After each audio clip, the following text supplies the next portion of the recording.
Bonjour.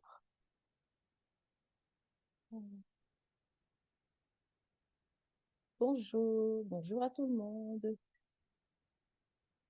Hello, hello. Bonjour. Comment vous allez ce matin? Voilà. J'ai tout à l'heure lancé le live, mais malheureusement, personne ne m'entendait. Donc, j'étais en train de parler dans le vide. Voilà, c'est bon. Le son est bon. Là, vous m'entendez super bien. Bonjour. Bonjour. Alors, bienvenue pour ce nouveau jour, notre jeudi, notre fameux jeudi où ensemble nous partageons vraiment du contenu de qualité. Comment vous allez? Comment ça va chez vous? Il y a la forme, j'espère. Alors, la thématique d'aujourd'hui, c'est ton histoire et ta force.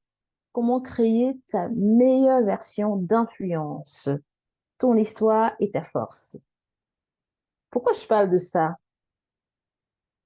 C'est pour dire à une femme, tu es certainement en train de subir des souffrances, tu es en train de vivre des choses atroces, ou peut-être même dans le passé, tu as connu vraiment beaucoup de souffrances, tu as connu le rejet, la trahison, tu as été humilié, tu as été, je veux dire, tu as vécu des choses vraiment très, très mauvaises. Mais j'ai juste envie de te dire que, en fait, dans tout ce que tu as vécu, il y a un cadeau. Dans tout ce que tu as vécu, oui, tu as une force. Si tu as pu surmonter ces choses-là et que tu es encore là en train de me regarder, ça veut dire qu'il y a possibilité que tu puisses transformer ces défis en opportunités. Oui, il y a cette possibilité-là. Il y a cette possibilité. C'est ce que, malheureusement, beaucoup d'entre nous, nous ignorons. Nous voyons généralement les choses que nous avons vécues d'atroces comme, comme une fatalité.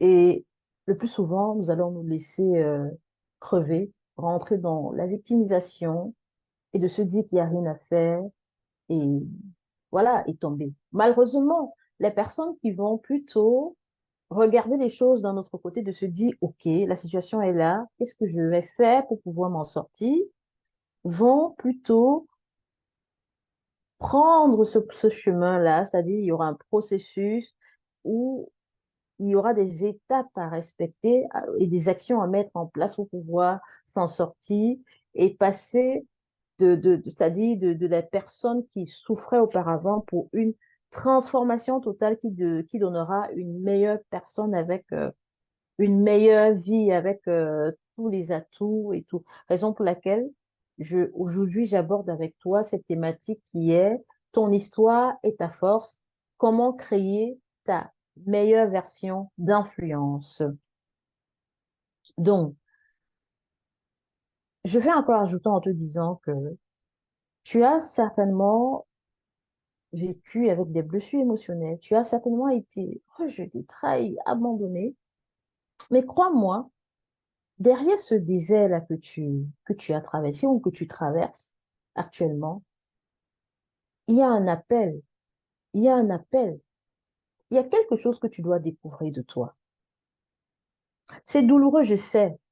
Tu te dis que, voilà, il faudrait que peut-être ce soit les autres qui mettent tout en place pour que tout aille mieux dans ta vie. Mais non, ces souffrances-là sont là aussi pour t'appeler à fouiller, à aller creuser, à voir s'il n'y a pas quelque chose aussi qui t'échappe. C'est parce qu'il y a des choses qui t'échappent. C'est parce que tu as des attentes de l'extérieur. Mais comment est-ce que tu arrives à comprendre que dans ton histoire, dans ce que tu es en train de vivre de douloureux actuellement, il y a une grande force derrière? Comment est-ce que tu arrives à comprendre cela? C'est ce que nous allons voir. Comment arriver, c'est-à-dire à faire en sorte que cette situation qui est mauvaise, qui est peut-être très douloureuse actuellement, devienne vraiment ce qui te permet d'aller en avant en devenant une nouvelle personne et qui, c'est-à-dire dans sa meilleure version et qui influence. Comment cela? Donc, je vais premièrement te dire que pour arriver à faire cela, il faut de la résilience. Oui, la résilience est vraiment essentielle. Elle est vraiment, vraiment, vraiment essentielle. La résilience va te permettre de transformer justement ton histoire en force puissante pour inspirer les autres et aussi pour réussir. Parce que ce que tu dois savoir, c'est que nous avons tous traversé des épreuves dans la vie. Nous avons tous des épreuves, des défis auxquels nous faisons face. Chacun d'entre nous porte en lui une histoire unique. Chacun suit son processus. Et dans le processus de chacun, il y aura des difficultés, il y aura des défis, il y aura des challenges, il y aura des victoires aussi, et parfois des échecs. Mais comment est-ce qu'on fait pendant les moments où on est en train de vivre plutôt des difficultés, des challenges, des défis, et pire encore, des échecs? Comment est-ce qu'on voit l'échec?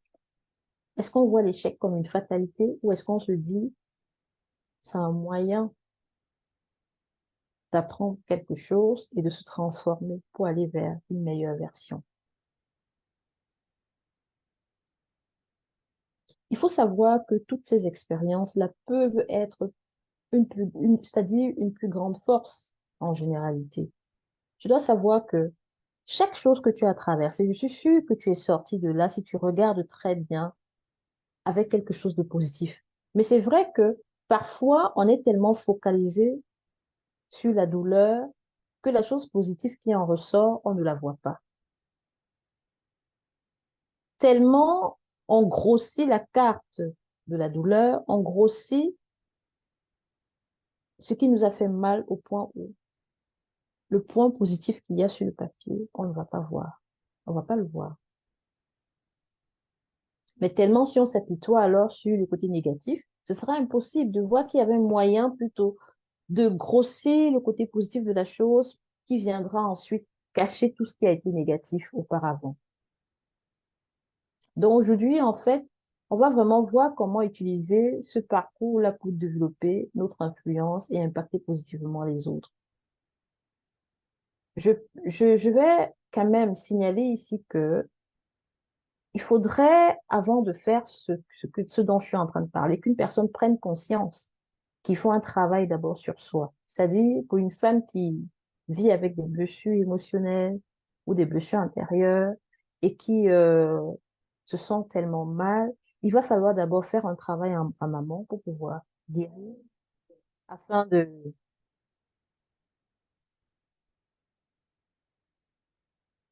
Alors, un moment. Je crois que mon truc Facebook.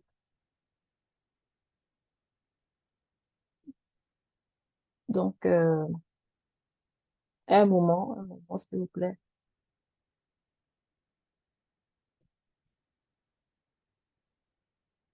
Donc, je vais donc te dire qu'il y a cette possibilité de t'en sortir, justement. Il y a cette possibilité-là de t'en sortir, de pouvoir aller de l'avant. Alors, un moment. Je crois que... Donc, un moment, c'est je vais donc te dire qu'il y a cette possibilité de t'en sortir, justement. Il y a cette possibilité-là de t'en sortir, de pouvoir aller de l'avant. Alors,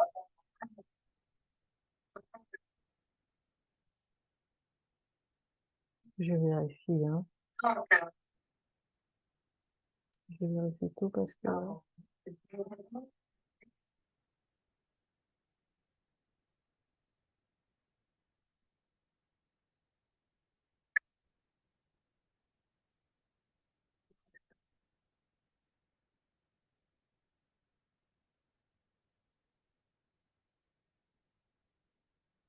Super, nous sommes encore en ligne. Alors, il y avait interférence, donc du coup, j'ai dû arrêter. les onglets qui étaient ouverts sur mon ordinateur. Donc,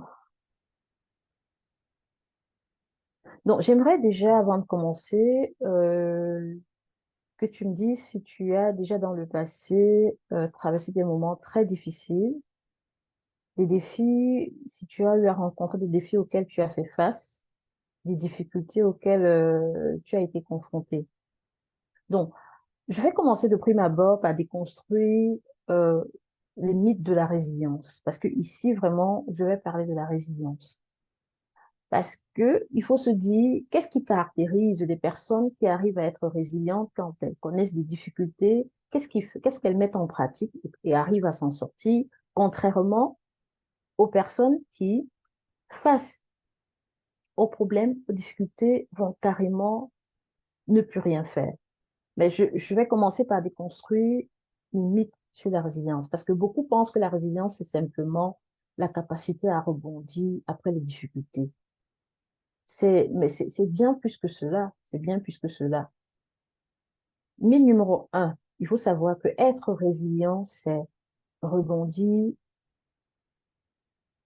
rebondir immédiatement. C'est ce qu'on dit communément. Que oui, face à une situation, oui, je suis résiliente parce que oui, dès que je rebondis directement. Mais non, mais c'est faux. La résilience, en fait, c'est un processus. Il ne s'agit pas de nier la douleur ou d'apprendre à la surmonter tout simplement. Parce que parfois, on est confronté aux difficultés. Ce qui se passe, c'est que on se dit, voilà, il faut faire comme si la douleur n'existait pas, de nier totalement, après recommencer, de se dire, voilà, on a, non, c'est pas ça. La résilience, c'est juste un processus. Donc, c'est d'accepter que oui, la douleur est là, la souffrance est là. Mais maintenant, j'ai un processus à suivre. J'essaye d'avancer sans éviter d'être trop dans la recherche de la perfection. Le mythe numéro 2, c'est de croire que la résilience est une question de volonté. C'est faux. Ce n'est pas juste une affaire c'est-à-dire une affaire mentale où on décide de dire c'est une question de volonté. La résilience, en fait, ça se construit. Ça se construit avec des stratégies précises, avec des soutiens et des apprentissages. On peut le dire, oui, je veux être résiliente. Mais si c'est juste une question de volonté, après, dans les faits, en fait, ça ne sera pas ça. C'est par exemple, je vais prendre un exemple typique.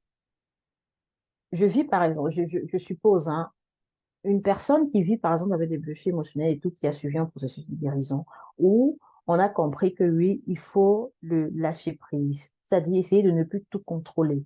De lâcher prise, de contrôler juste les choses qui sont dans sa zone de contrôle, de ne plus aller en dehors. Parce que généralement, quand on va en dehors, c'est ça qui nous fait souffrir. Dans les faits, la personne dit, oui, je sais ça. Non, dans l'apprentissage, on le sait. Mais maintenant, dans les actions, est-ce qu'on va pouvoir mettre cela en pratique? Est-ce qu'on va mettre cela en pratique? Est-ce qu'on va se dire pendant le vécu quotidien que, OK, j'essaye de contrôler juste ce qui reste dans ma zone, mais je ne vais pas en dehors.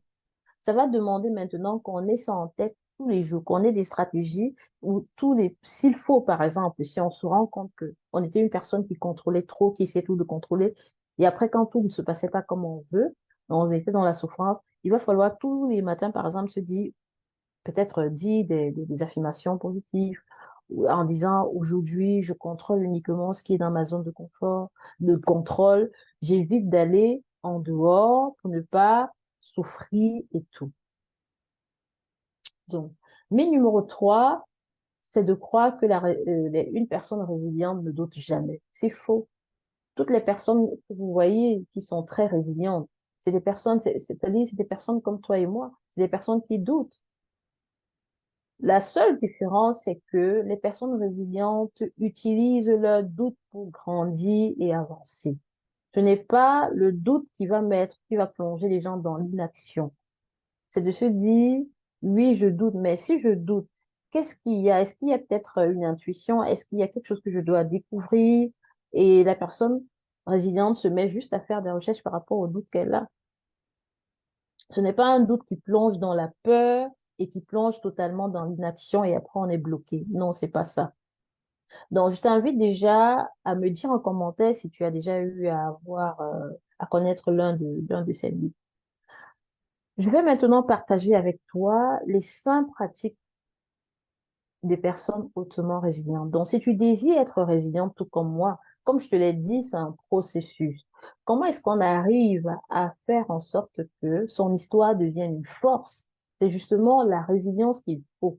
Il faut de la résilience. Et la résilience n'est pas quelque chose qu'on va acquérir en un seul jour. C'est tout un processus. Je dirais même que pendant toute notre existence, on se doit d'être résilient. C'est quelque chose qu'on doit vraiment faire ancrer en nous. Moi, c'est quelque chose que je travaille sur moi tous les jours, c'est-à-dire ce caractère de résilience-là.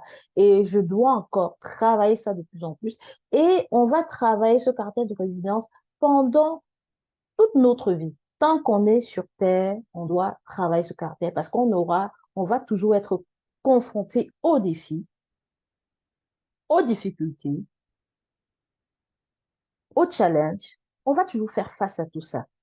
Et la résilience doit être quelque chose à cultiver, à travailler tous les jours. Et il va falloir, en plus de cela, adopter certaines pratiques. Je parle de cela parce que je me suis rendu compte que, en général, pour des personnes qui croient en Dieu, pour nous les chrétiens, on prie, on prie, on prie, mais après, face à beaucoup de problèmes, souvent, on tombe. On est, euh, on est tellement touché, parfois on perd le moral, et après on prie, mais après il y a quelque chose qui manque.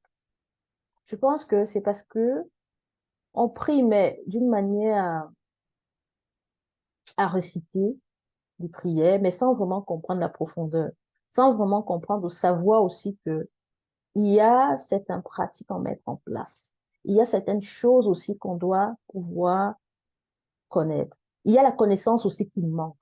On recite des prières tout simplement, mais on éloigne de nous la connaissance. Pourtant, on devrait prendre la connaissance et les prières, les mettre ensemble pour que on ait quelque chose de plus fort. Non. Concernant les 100 pratiques des personnes hautement résilientes, ces pratiques vont vraiment forger en nous un caractère de résilience plus fort. Ça va commencer par quoi? La vulnérabilité. Oui, souvent, le plus souvent, on regarde la vulnérabilité comme quelque chose de mauvais. Quand tu es vulnérable, on se dit, voilà, ah, tu es faible, tu es trop sensible, tu es ci, tu es trop ça. Mais non, la vulnérabilité peut être vraiment une force aussi, mais tout dépend de la manière dont on voit, c'est-à-dire notre vulnérabilité. Moi, par exemple, qu'est-ce que je fais? J'assume mon histoire. Il faut savoir que les personnes les plus influentes sont celles qui acceptent de montrer leur vulnérabilité. Tu montres ce que tu as vécu, tu montres ce que tu as dit, tu parles de toi, de ton histoire de manière authentique. Parce que quand on veut éviter d'être vulnérable, à porter des masques, lorsqu'on porte des masques, en fait, derrière, on va garder des souffrances. Mais quand tu montres plutôt ta vulnérabilité, tu acceptes ton histoire, tu acceptes à dire ce que tu traverses ou ce que tu as eu à traverser de douloureux. Tu acceptes, tu montres que tu es vulnérable, que tu as été touché et tout. Tu partages tes difficultés avec authenticité. Ça permet de créer vraiment une connexion profonde avec toi.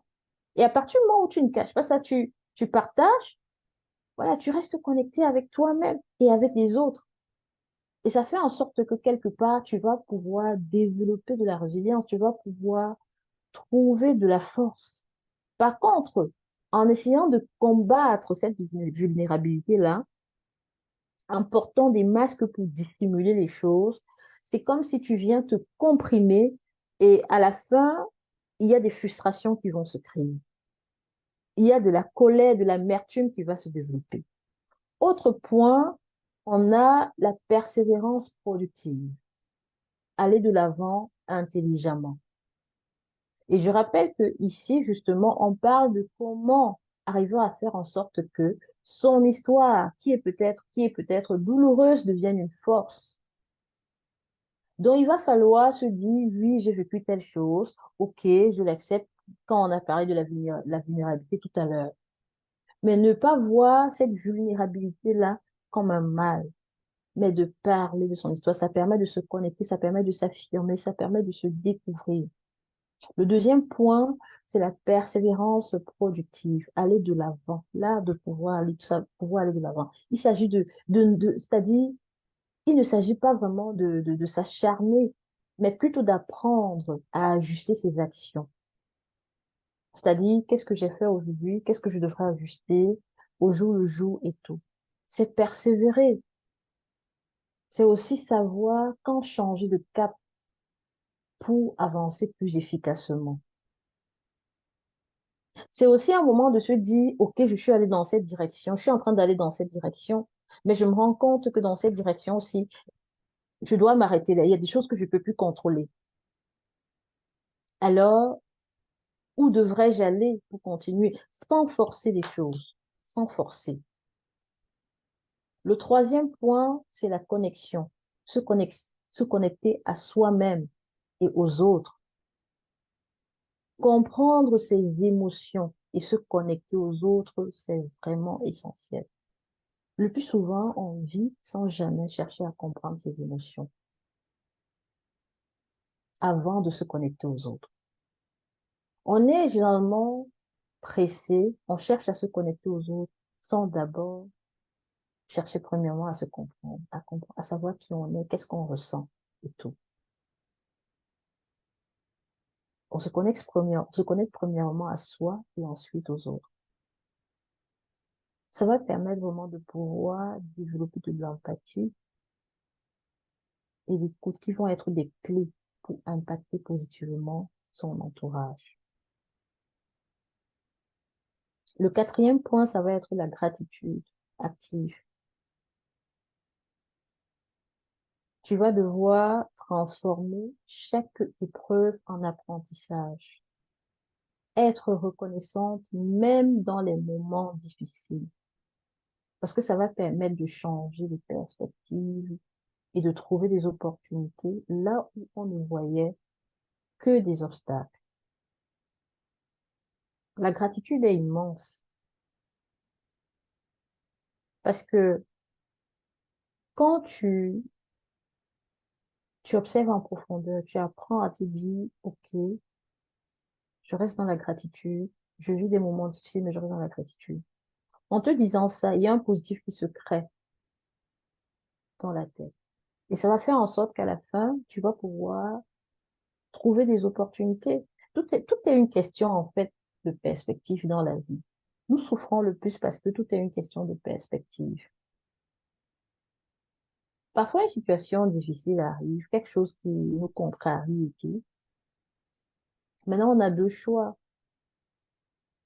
Est-ce que j'arrive à me dépasser en regardant cette situation difficile qui me contrarie, en cherchant à aller de l'avant, surtout dans le sens positif, ou est-ce que je reste vraiment dans la victimisation, je me torture, je me laisse torturer par la chose, ou est-ce que je dépasse la chose et je vais chercher plus loin? Le cinquième point aussi, ça va être l'apprentissage adaptatif. Le fait d'utiliser chaque défi comme un tremplin. Les erreurs et les défis sont des opportunités à grandir. Moi, pour te parler aujourd'hui, j'ai commis des erreurs, j'ai connu des défis, j'ai eu pas mal d'obstacles, j'ai eu pas mal de challenges, j'ai eu pas mal de difficultés, j'ai connu pas mal de souffrances et tout. Mais ça doit pouvoir être des choses qui te permettent de grandir. Parce que les personnes résilientes, en fait, c'est un processus, comme je l'ai dit, je rappelle bien, c'est un processus. Moi, je travaille aussi, je travaille encore là-dessus. Et de toute façon, on va travailler ça toute notre vie. Parce qu'il faut savoir que les personnes résilientes ne voient pas l'échec comme une fin ou comme une fatalité, mais comme une étape vers le succès. L'échec, en fait, c'est un moyen d'apprentissage. Tu as connu, tu as échoué peut-être pour quelque chose, mais derrière cet échec, il y a eu quelque chose que tu as appris. C'est ça qui va te permettre d'avancer. Alors, je t'invite déjà à me dire en commentaire lequel de ces points te parle le plus et ou laquelle de ces pratiques as-tu pu appliquer dans ta vie déjà? Donc, partage avec moi en commentaire. Maintenant, je vais voir avec toi comment est-ce que tu arrives à transformer ton histoire en un levier d'influence et d'impact. Maintenant que nous avons vu les bases de la résilience, nous allons justement voir les outils puissants d'influence. Comment raconter, par exemple, son histoire de manière inspirante. Il faut savoir qu'une histoire inspirante suit une structure. Oui. En général, ton histoire, ton vécu, tout ce que tu as vécu de dramatique, de douloureux et tout, derrière se cache un cadeau. Et en général, il faut savoir que de par ce vécu, tu vas pouvoir inspirer les autres. Et c'est à ce moment que tu auras le cadeau. Maintenant, j'aimerais que tu me dises, un, le contexte. Où est-ce que tu étais avant? Où est-ce que tu étais avant? De deux,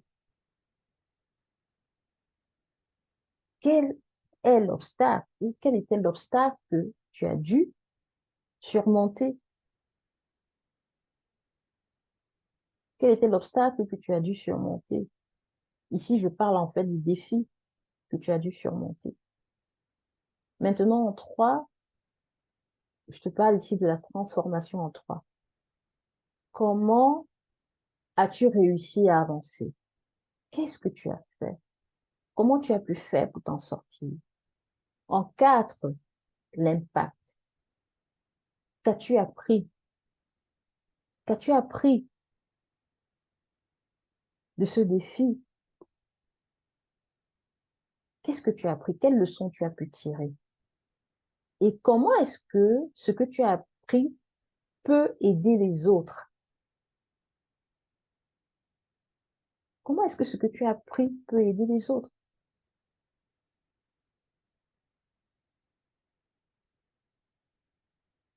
Mais je vais te dire que pour pouvoir raconter ton histoire comme ça, tu dois être assez sincère. Faut pas essayer de paraître parfait. Sois toi-même.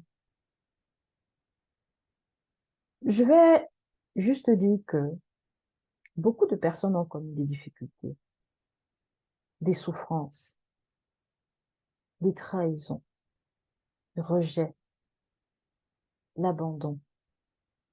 Mais tout est une question de perception.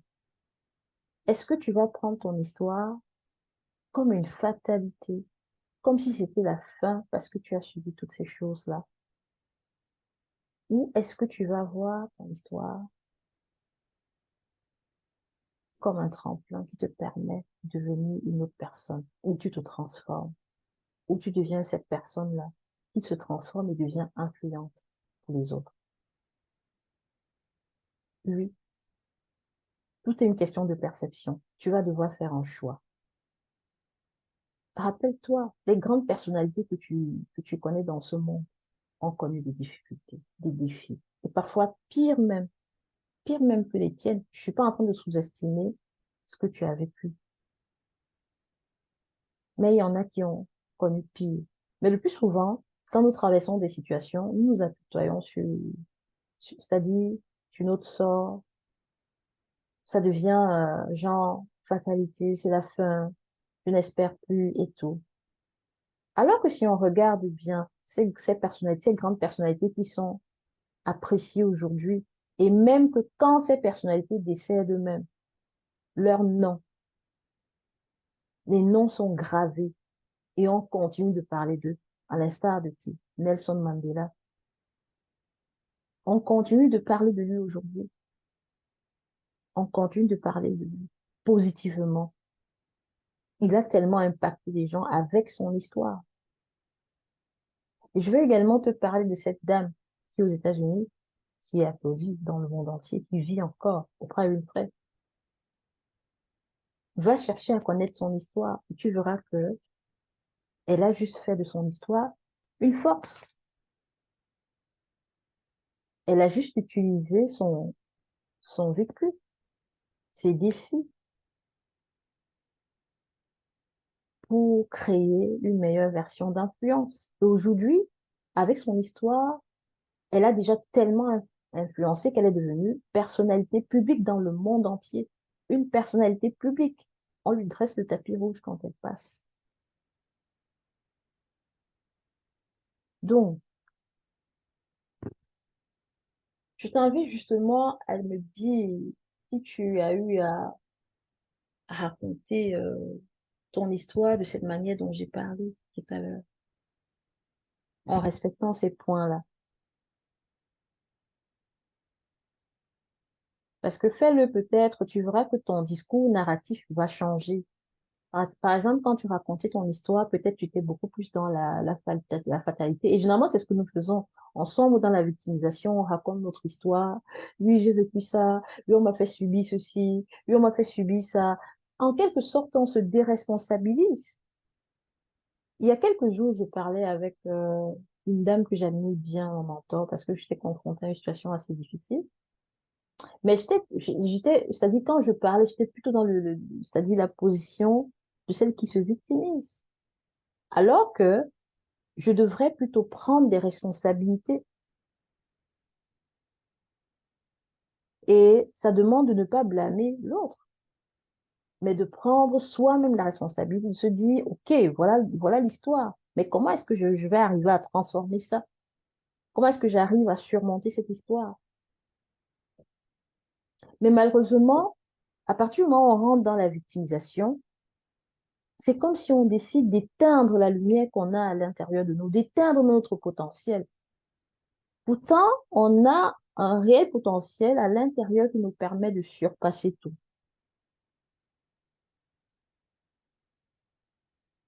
Alors, je vais juste te demander de faire ces exercices-ci.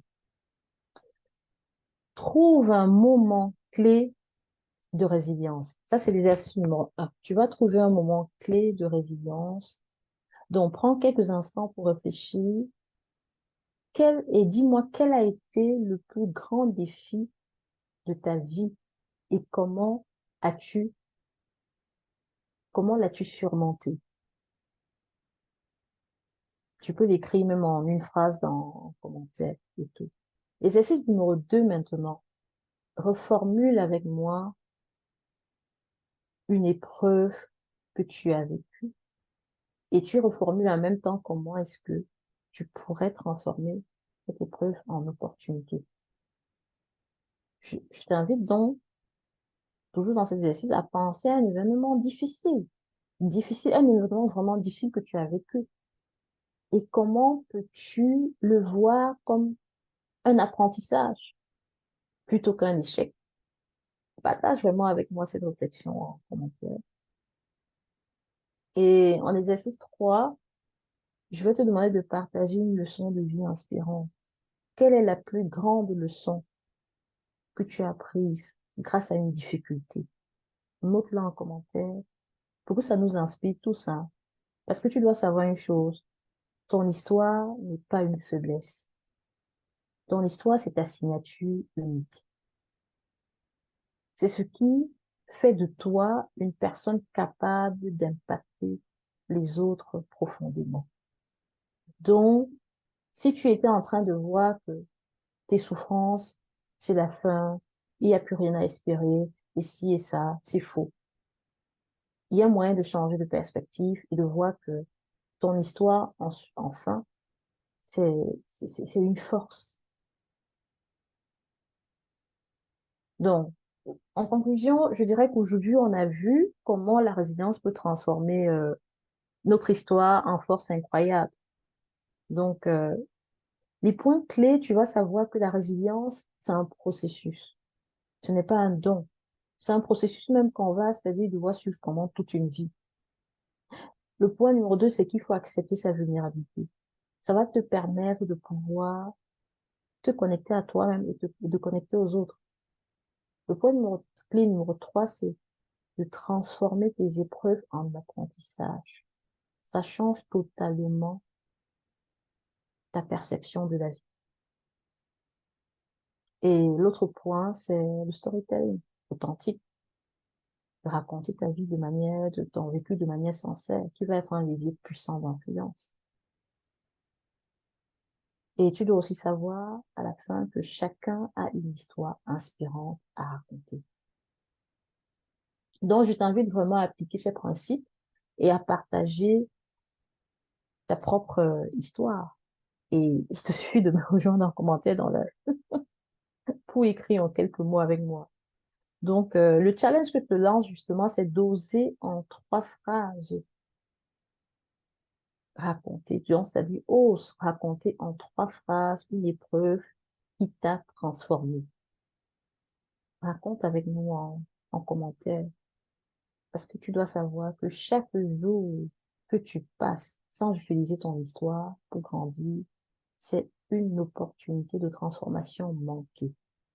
Donc, agis dès maintenant. Agis dès maintenant. Parce que derrière ton histoire, tu vas transformer ta vie et tu vas impacter les autres, tu vas influencer toutes ces femmes-là, toutes ces grandes dames que tu vois. Il y a une histoire derrière, il y a une souffrance derrière, mais elles ont juste choisi le bon côté. Elles ont choisi le bon côté. Voilà, c'est la raison pour laquelle j'ai voulu parler, pour te faire comprendre que voilà comment les gens arrivent à s'en sortir. Ne pas prendre, c'est-à-dire la chose la plus douloureuse, se dire que oh, c'est fini et tout. Mais je pense que le plus souvent, c'est parce que quand nous vivons des choses difficiles, on veut être tellement dans le contrôle. On veut pouvoir tout contrôler, tout maîtriser. C'est là où, franchement, on se plante. Mais si on se dit, OK, je comprends dès lors qu'il y a des choses que je peux contrôler, des choses que je ne peux pas contrôler, alors je me concentre sur ce que je peux contrôler. Et je mets toute mon énergie là-dedans et j'avance. À ce moment, on va avancer. Mais dès lors qu'on se dit, on veut tout contrôler, on veut aller même en dehors de notre zone de contrôle, pouvoir maîtriser tout, alors on perd tout. Parce que généralement dans la vie, moi, c'est ce que je faisais. C'est ce que je faisais. Et maintenant, je me donne ce challenge-là de mettre mon énergie dans dans ce qui émane de ma zone de contrôle. Mais, généralement, on met plus d'énergie sur ce qui n'est même pas dans notre zone de contrôle. Raison pour laquelle on va être dans les frustrations, on va porter des blessures intérieures qui vont faire mal. Et en quelque sorte, on choisit nous-mêmes d'accepter que ces blessures-là rentrent en nous, pour la plupart. Je ne dis pas dans tous les cas. Alors qu'il faudrait savoir que pour éviter de se casser, on se concentre dans ce qui est dans notre zone de contrôle. Donc maintenant, tu as connu des souffrances, tu as connu vraiment ta vie, des difficultés, des défis, des challenges et tout. OK, tu sais maintenant ce qu'il y a lieu de faire. Qu'est-ce que tu peux arriver à contrôler maintenant? Est-ce que tu choisis de toujours de vouloir tout regarder, tout contrôler et rester toujours plongé dans des blessures?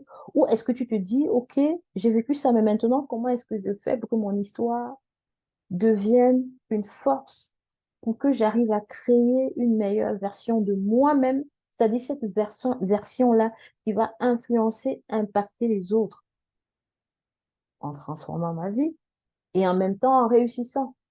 Donc, voilà ce qu'il y a lieu de savoir. Notre histoire, aussi douloureuse soit-elle, aussi poignante parfois, n'est pas la fin, n'est pas une fatalité. Il y a moyen de changer les choses. Il y a moyen de vraiment passer dans notre côté. Donc, sur ce, je t'invite à travailler sur toi.